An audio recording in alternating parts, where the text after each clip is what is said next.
Sadman net বিডির পক্ষ থেকে সবাইকে স্বাগতম। আশা করি সবাই ভালো আছেন ও সুস্থ আছেন। নতুন ভোট করার অপেক্ষায় আছেন বা ভোটার হালনাগাদ করার জন্য নির্বাচন অফিসে ঘুরছেন কিন্তু এখনো হালনাগাদ করতে পারেননি, তাদের জন্য সুখবর। যারা নতুন ভোটার হবেন খুব শীঘ্রই বাড়ি বাড়ি গিয়ে নতুন ভোটারের হালনাগাদ কার্যক্রম চলছে। 2 জানুয়ারি থেকে নতুন ভোটার হতে পারবেন সেই বিষয়টি নিশ্চিত করে আসলে আজকের ভিডিওটি খুব গুরুত্বপূর্ণ গাইস, তাই ভিডিওটি না টেনে সম্পূর্ণ ভিডিওটি দেখার অনুরোধ রইল। ভোটার এলাকা হিসেবে থাকছে না বর্তমান ঠিকানা। আসলে আমরা যারা নতুন ভোটার হতে চাচ্ছি কিন্তু ভোটার আইডি কার্ডের পেছনের যে এনআইডির অংশটি আছে সেখানে কিন্তু বর্তমান ঠিকানা থাকছে না, সেই বিষয়টি তারা নির্বাচন কমিশন ইসি থেকে জানানো হয়েছে। আসলে আরও বিস্তারিত কি বলা হয়েছে সে বিষয়ে জেনে নেব। জাতীয় পরিচয়পত্র এনআইডি বর্তমান ঠিকানা বর্তমান ভোটার এলাকা হিসেবে ব্যবহার করা হচ্ছে। এতে কোনো কারণ বর্তমান ঠিকানা পরিবর্তন হলে ভোটার এলাকাও পরিবর্তন হয়ে যায়। আসলে ভোটার এলাকা পরিবর্তন করার ক্ষেত্রে আমরা বর্তমান ঠিকানা কিন্তু পরিবর্তন করে থাকি, সেই ক্ষেত্রে আমাদের ভোটার এলাকা কিন্তু পরিবর্তন হয়ে যায়, সেই বিষয়টি নির্বাচন কমিশন ইসি থেকে জানানো হয়েছে। ফলে অনেকেই নিজের এলাকাও জনপ্রতিনিধি নির্বাচন সুযোগ থেকে বঞ্চিত হয়, আবার ভোগান্তি বাড়ে। তাই এনআইডি থেকে ভোটার এলাকা আলাদা করা ফেলার কথা ভাবছে নির্বাচন কমিশন ইসি। সংশ্লিষ্ট সূত্রগুলো জানিয়েছেন সম্প্রতি ভোটার এলাকা পরিবর্তন বা হস্তান্তর এনআইডি সেবা সহজীকরণ এবং লক্ষ্যে একটি কমিটি গঠন করে দেয় ইসি। আসলে ভোট হস্তান্তর বা ভোটার এলাকা পরিবর্তন করার জন্য সেখানে কিন্তু তারা কমিটি গঠন করা হয়েছে, কারণ সহজে যেমন একজন নাগরিক তার ভোট হস্তান্তর করতে পারে বা নিজ এলাকায় যেন ভোট থেকে বঞ্চিত না হয় সেই বিষয়টি তারা জানিয়েছে।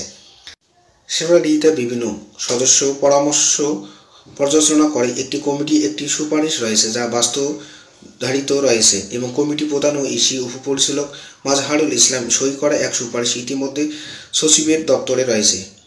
কমিশন অনুরোধ পেলে তা বাস্তবায়ন করা হবে।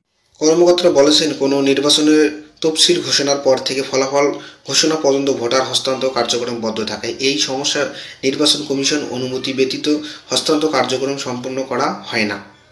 এছাড়া বর্তমান প্রবাসীর এবং অবস্থানরত বাংলাদেশি নাগরিকত্ব প্রবাসীদের নিবন্ধন করা হচ্ছে। তাদের বর্তমান ঠিকানা এবং বসবাসরত দেশের হলে এই কার্ডের পিছনে বাংলাদেশ এবং এলাকা ভোটার তালিকা এবং নিবন্ধন আছে। যে এলাকায় সেই এলাকায় ঠিকানা উল্লেখ থাকবে।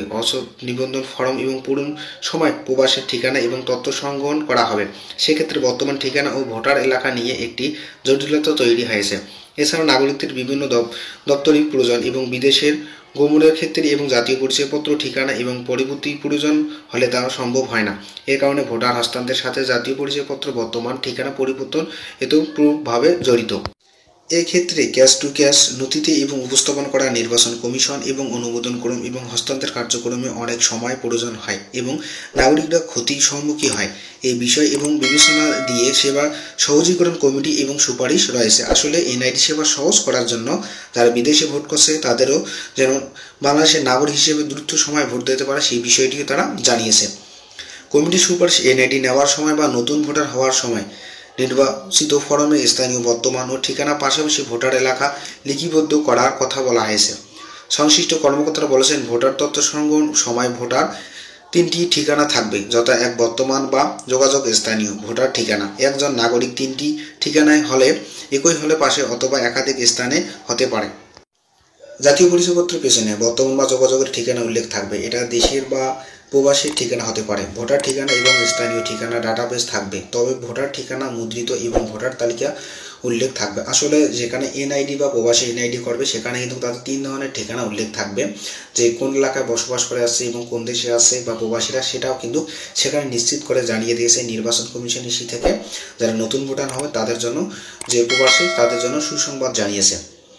এতে উল্লেখ 3 ধরনের সুবিধা পাওয়া যাবে। প্রথমত, নির্বাচনের তফসিল ঘোষণা হলে এবং জাতীয় পরিচয়পত্রের ঠিকানা পরিবর্তনের জন্য ভোটার মাইফ্রেজ এবং প্রয়োজন হবে না। বর্তমান ও যোগাযোগের ঠিকানা সংশোধন করলে হবে, তাদের ভোটার তালিকায় কোনো প্রভাব পড়বে না। দ্বিতীয়ত, বর্তমান একটি ব্যক্তি একাধিক ভোটার হস্তান্তর করে থাকে। ডাটাবেস বর্তমান ঠিকানা ও ভোটার ঠিকানা ফিল্ড অ্যাকাউন্ট একটাই এবং হওয়ার কারণ কোনো ব্যক্তি দাপ্তরিক প্রয়োজন বা ঠিকানা পরিবর্তন করতে হলে বাধ্য বা হতে হবে তাকে ভোটার হস্তান্তর করতে হবে। আবার নির্বাচনের আগে বা এলাকা থেকে অন্য এলাকায় এবং হস্তান্তর চাপ বেড়ে যায়, সেক্ষেত্রে তিনি নির্বাচন সংক্রান্ত এবং কাজের হস্তান্তর করতে হবে বা প্রয়োজন ছাড়া কিন্তু ভোটার হস্তান্তর হওয়া যাবে না এবং হস্তান্তর করলে বা তা প্রয়োজনীয় ব্যবস্থা নিতে হবে। ডাটাবেজে 3টি ঠিকানা থাকবে, ফলে আবেদনের উল্লেখ বোঝা যায় যে বিভিন্ন নির্বাচন আগে বারবার এবং ভোটার হস্তান্তর রোধ করা সম্ভব হবে। এমনকি ভোটার হস্তান্তর কতবার করা হয় যা নির্দিষ্ট সম্ভব হবে না। তৃতীয়ত এবং 3টি ঠিকানা থাকার ফলে প্রবাসী ও নাগরিকদের জাতীয় পরিচয়পত্র পেছনে বর্তমান বা এবং যোগাযোগের ঠিকানা হিসেবে প্রবাসের ঠিকানা উল্লেখ থাকবে। এতে করে প্রবাসীদের সহজে শনাক্ত করা সম্ভব হবে এবং তারা সরকার এবং ঘোষিত বিভিন্ন সেবা গ্রহীতা এবং ভিত্তিতে প্রাপ্ত হবেন। ইসি সচিব আক্তার আহমেদ এই বিষয়ে এনআইডি সেবাকে সহজীকরণের জন্য আমরা অগ্রাধিকার এবং দিচ্ছি। এর জন্য প্রক্রিয়াগত পরিমার্জনের বিষয়টি ভাবা হচ্ছে। মূলত ভোগান্তি কমিয়ে নাগরিকদের সেবা সহজীকরণের জন্য নানা উদ্যোগ নেওয়া হয়েছে। আসলে যারা প্রবাসে ছবি তুলবে বা তাদের এনআইডি কার্ডের পিছনে কিন্তু তাদের স্থানীয় ঠিকানা বা বর্তমান ঠিকানা এবং কোন এলাকায় বসবাসরত আছে সেটিও থাকবে। বাংলাদেশে যারা নাগরিক বা নতুন ভোটার হবে সেখানে কিন্তু তাদের বর্তমান ঠিকানা থাকবে না, কারণ কি এর জন্য ভোট হস্তান্তর করার জন্য খুব সুবিধা হবে। সেই বিষয়টি তারা মাথায়